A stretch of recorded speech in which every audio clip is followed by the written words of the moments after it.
Is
it me? Yes, it's me.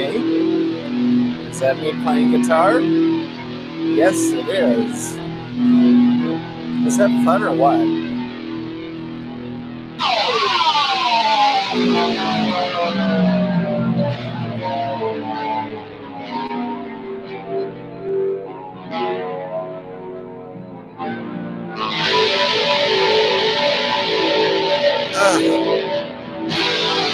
Is that ugly? Is that distortion ugly?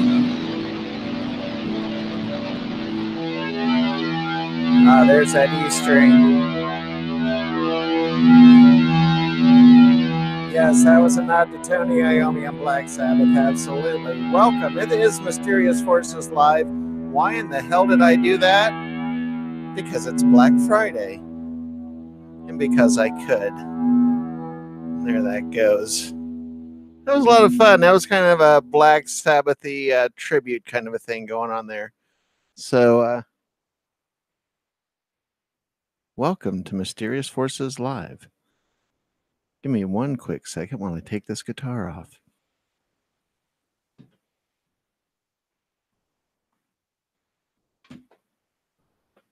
There you go.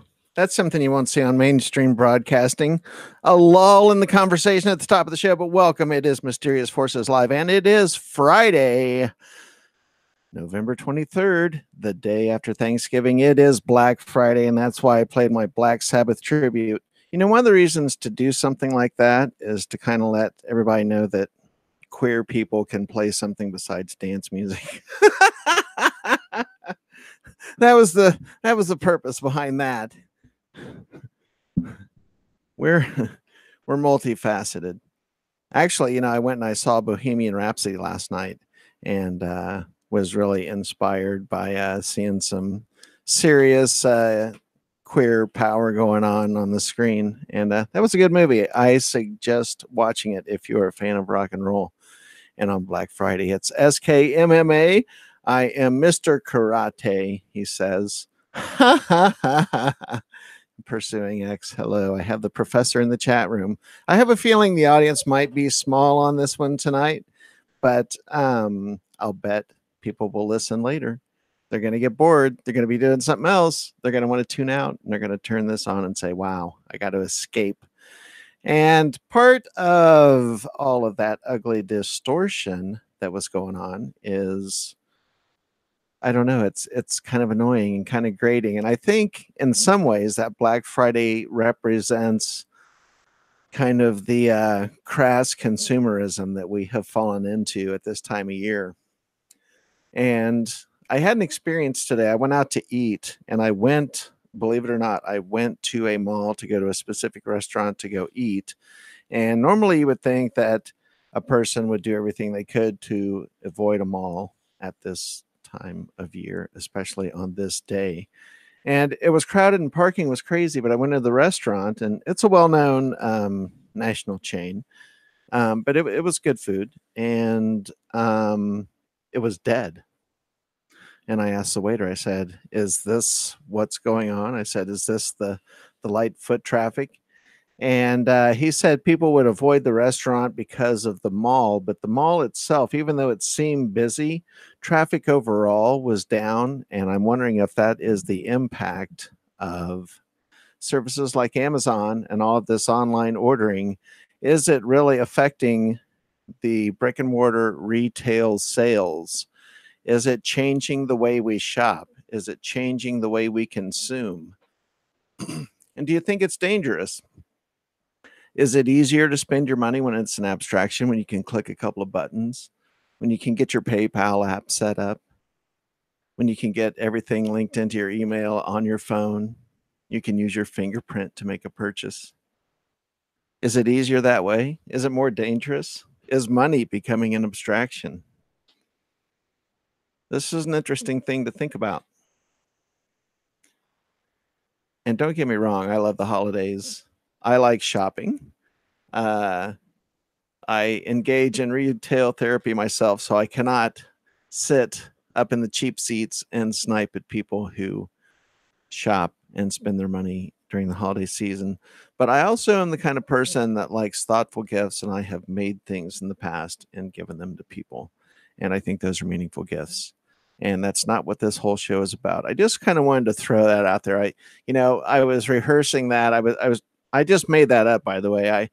I started playing that little opening tune within the last 30 minutes. I just thought, Black Friday. And I knew I kind of wanted to do a very Black Sabbath-esque homage kind of a thing. And I thought that's Black Sabbath like. And I don't know. That was a lot of fun. But there's not going to be a lot of that on the show because that's not what this show is about. It's not about Tasha showing off her half-ass guitar skills.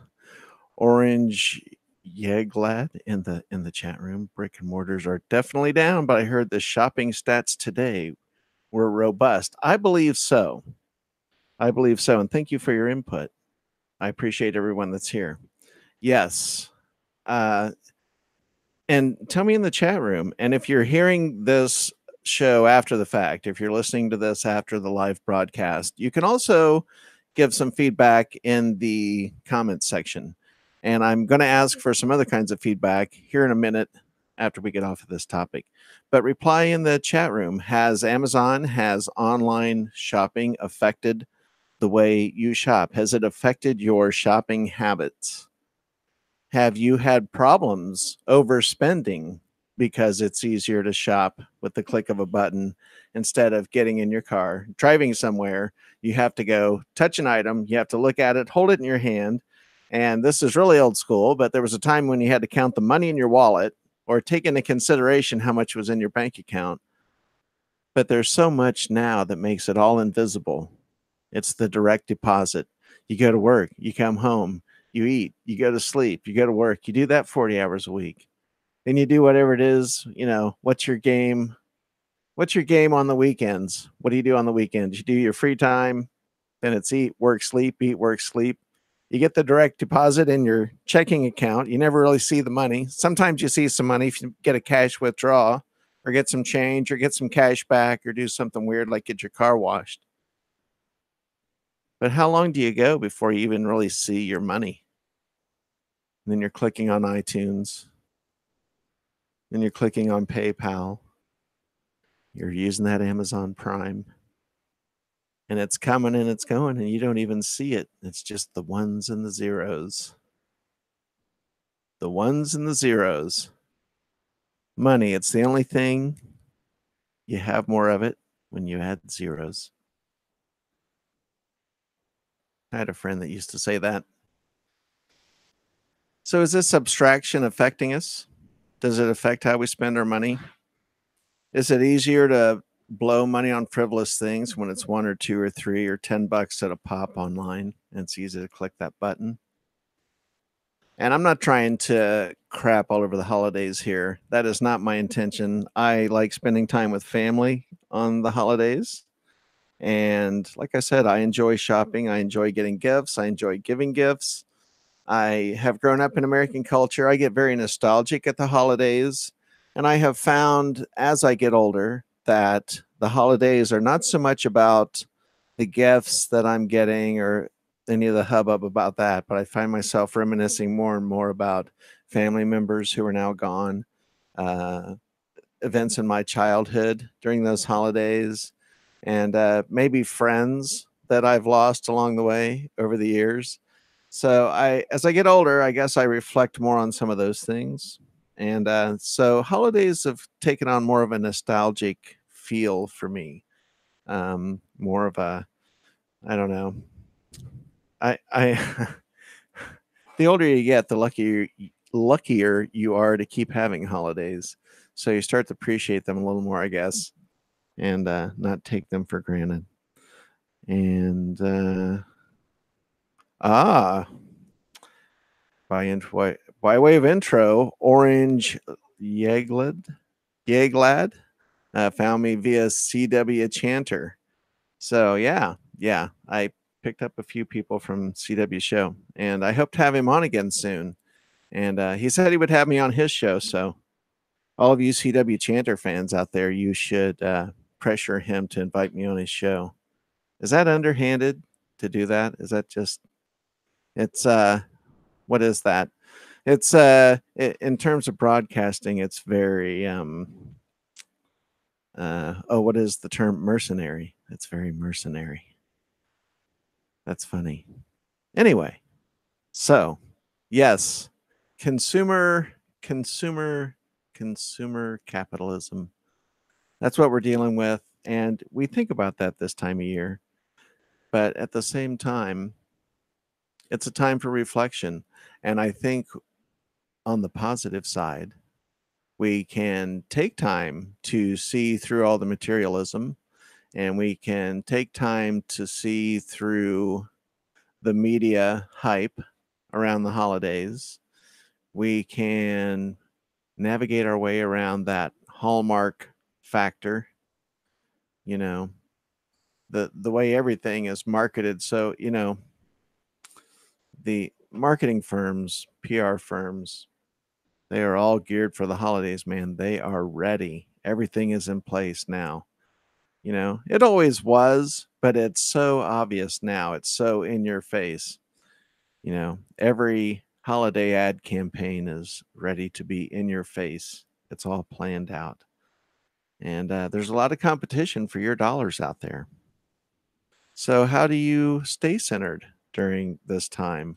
How do you not get stressed out? How do you meet all of those obligations, all those people who need a gift? And things aren't getting cheaper, are they? They're getting more expensive, and it gets to be more and more pressure. There's that cultural obligation to give gifts. Then someone's doing a secret Santa at work, and you don't want to be the loser at work that can't do the secret Santa, and it all adds up. I'd like to think that this year, what I'd like to see is people maybe direct some of that energy and some of that money towards people who are victims of natural disasters. People up in Paradise, California, victims of the Camp Fire or the Woolsey Fire in Southern California, or any of the other disasters that have happened this year. There have been hurricanes. Puerto Rico got the shaft big time. Puerto Rico got the shaft. Don't forget about Puerto Rico at Christmas time. Don't forget about the East Coast, the Southeast Coast, all the damage from the hurricane, Florida, wildfires. It's a madhouse, isn't it? This shit has always happened. There's just more of us, and we're all over the place. And so now we're in the line of fire. That's all there is to it. There's always been forest fires. By the way, I'll posit this to you, folks. I'm going to take a look in the chat room. I'm going to ask you all right now. Do you buy any of this business, the directed energy weapon stuff about the campfire? All those videos that popped up. I see Lauren V, Zero Infinity. Hello, everyone. How's everyone tonight? We're doing great, Lauren. Good to see you. They're here. Life is weird. And Lisa P. Oh, my goodness. Hey, Lisa P. And make sure Lisa P keeps a wrench. She earned her wrench. She gets to keep it. And Spear a C. Anyway, I'll get back on topic. I'd like to see a lot of giving. I was a little bit shocked at the beginning of the campfire scenario, and I'm not trying, just for a frame of reference, and I'm not going to go into it again. But I lived in Paradise, California. I had a California ID with a Paradise, California address. I lived there. I worked there. I had friends there, and I have some ties to that area. So the Paradise, California fire, the campfire, destroying nearly all of that town. It really hits home with me because that's an important place in my life, in my personal history. So I have a certain affinity for that place. But of all disasters, I'd like to see people donate a lot of money to these disaster victims this year. Maybe even donate money to families of shooting victims. Can we start to have and I know that there are people out there, I'm not pretending like there aren't GoFundMe uh, efforts and other efforts in social media to help out victims of shootings and natural disasters. I know that it's ongoing, but maybe people can think twice about, all those people that died in the valley down in Southern California. They all lost families just before, or all lost family members just before the holidays. And you have to imagine what that's like for them. All the people that lost their homes in Paradise.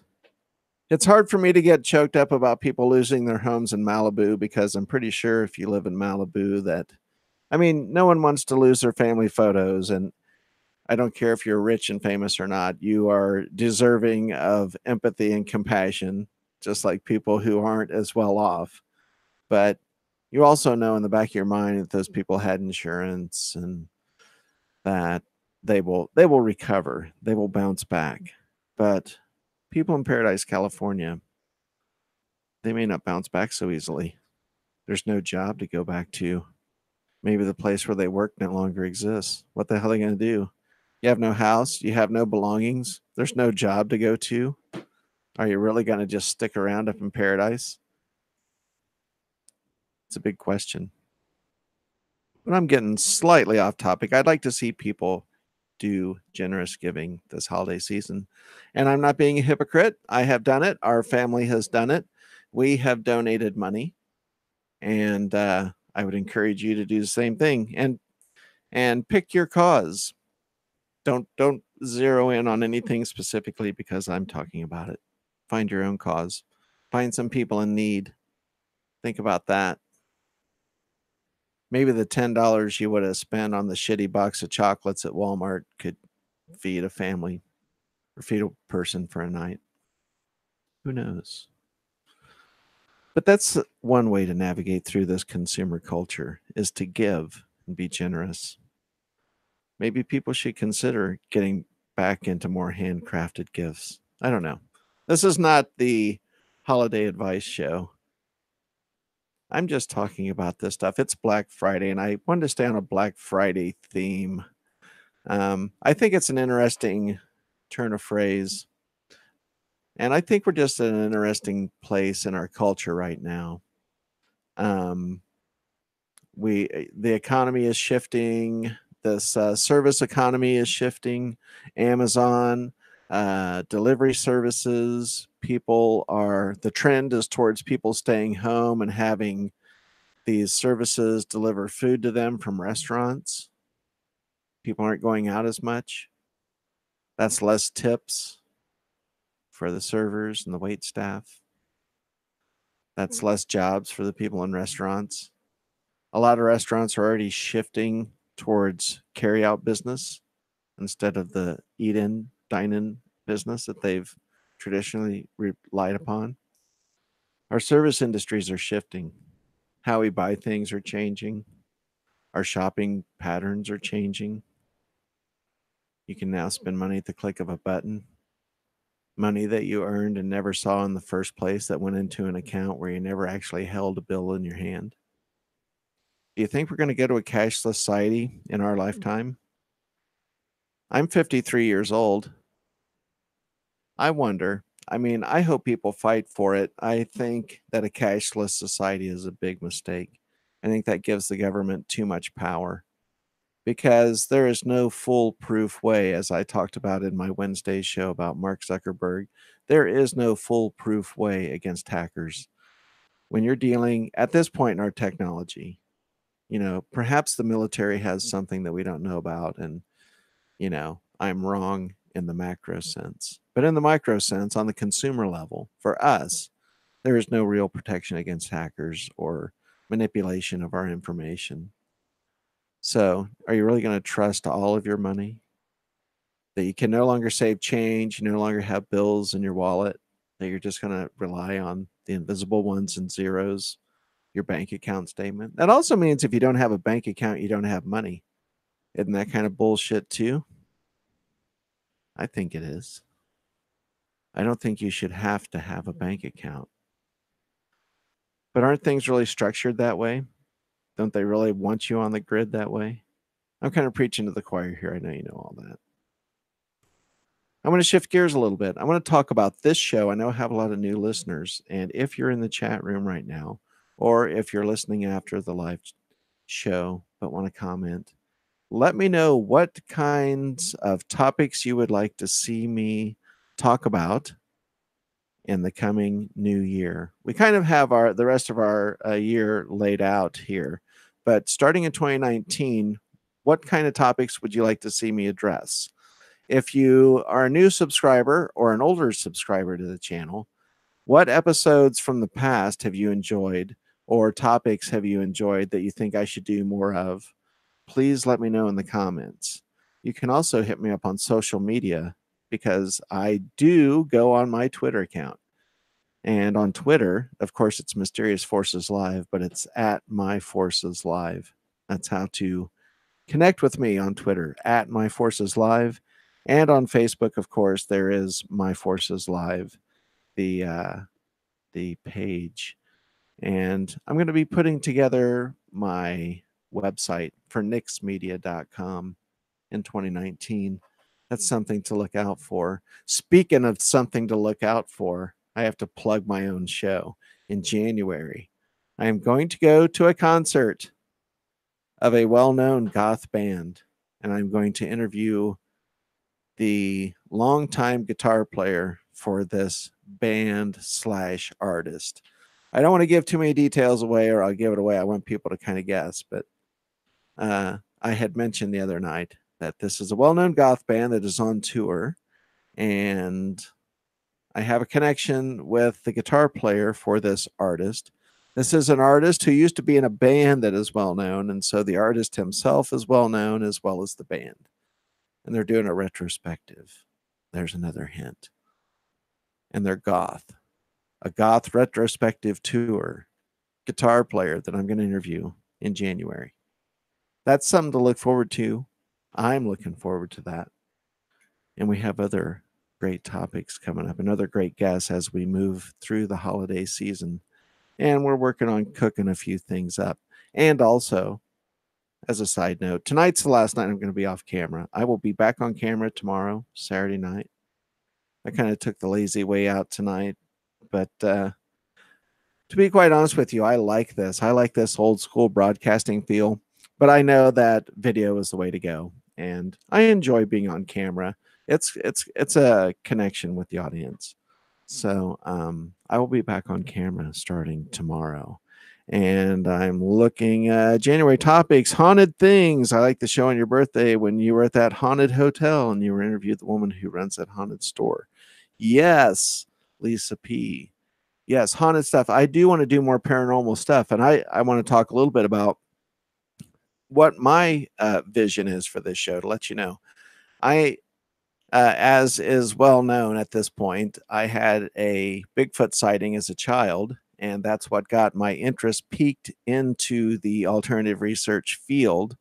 And I really want to get into some Bigfoot stuff, and I'm going to be looking for some new angles on the Bigfoot information. I don't want to just kind of regurgitate the same old thing. And much like UFOs, sometimes it's hard to get fresh information or new evidence to talk about. But I think when you get a hold of a really good researcher or a witness with an extraordinary account, that that also makes for good educational broadcasting. And we like to have fun here, but yeah, we want to learn something at the same time. So the cryptid stuff, yes. Bigfoot, haunted paranormal stuff, yes. There, I have a friend, Heidi Gadd of Aliens and Beyond. She has a store here in the Phoenix area, a music store, and it's haunted. And they've been doing some work down there, and she is connected with a paranormal investigation group.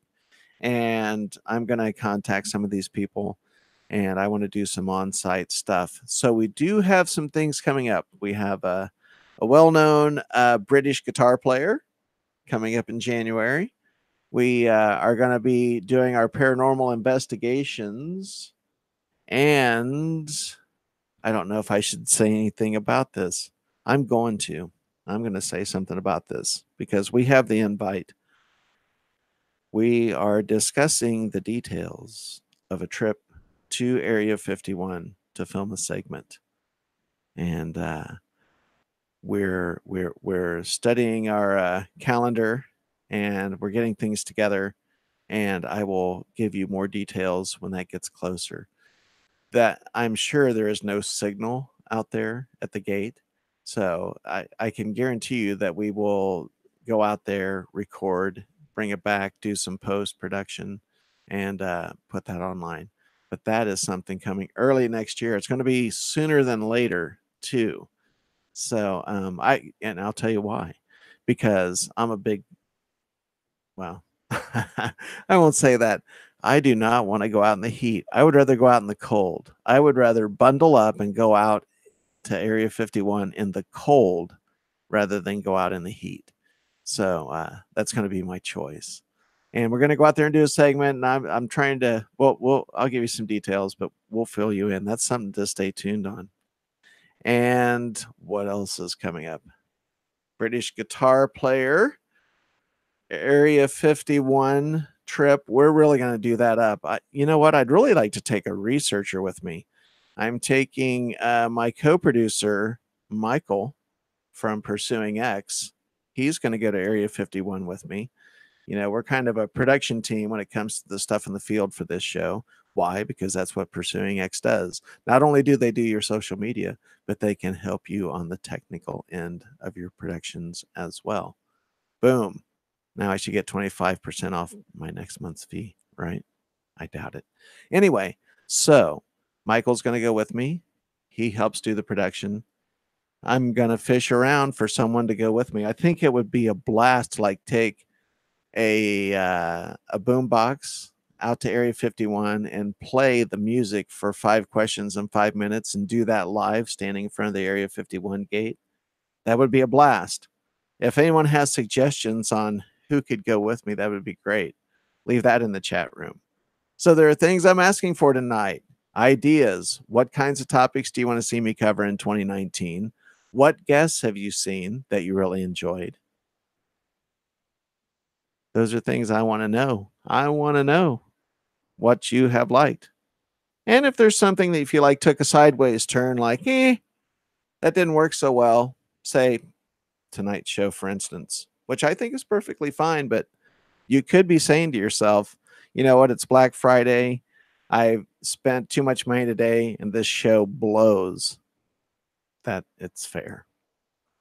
But no, it's not fair. It's not fair. We work hard on this show, and I appreciate you tuning in. And I'm going to be honest with you. I didn't want to pressure anyone. I fished around for a guest for tonight, but it's a holiday weekend, and I didn't want to pressure anyone to come on the show on a holiday weekend. And I knew all along that I would most likely end up talking to the audience by myself tonight. And that's okay. That's all fair. But I have a guest tomorrow night. Run DMC jumpsuits. What the fuck are you talking about? Let's see. With chains. Brandon Young. If you ever do ghost investigation, I would like to see John Razimus on the show. He has the best paranormal investigation channels, in my opinion. See? Don't pretend like I'm not watching the chat room. Don't pretend like I don't care about your responses. I do. They're here. Pursuing X in the house. Whoop, whoop. Whoop, whoop. Is that how that goes? Whoop, whoop. Let me ask your opinion. Should I close the show with more guitar stupidity, or should I just play the happy song? Yes, Brandon, you're welcome. Because we've hit the 30-minute. You said boombox. Yeah, I did. Boombox for 5 questions in 5 minutes live at the gate of Area 51. Don't you think that'd be exciting? I don't know. Maybe we should do it like kind of like those cats that jump in the cold water in Russia. Have minimal clothing on in the freezing high desert out there at Area 51. Does that make for good broadcasting? Close it with guitar? What does this mean? Just do it live. You know what he's saying? The professor's saying, we're doing it live. Brandon Young, it is a good idea. You know what? I think the guitar had more impact at the beginning when there was really no explanation. That's why we'll play the happy music. It's easy. I hope that you had a wonderful Thanksgiving if you're here in the United States.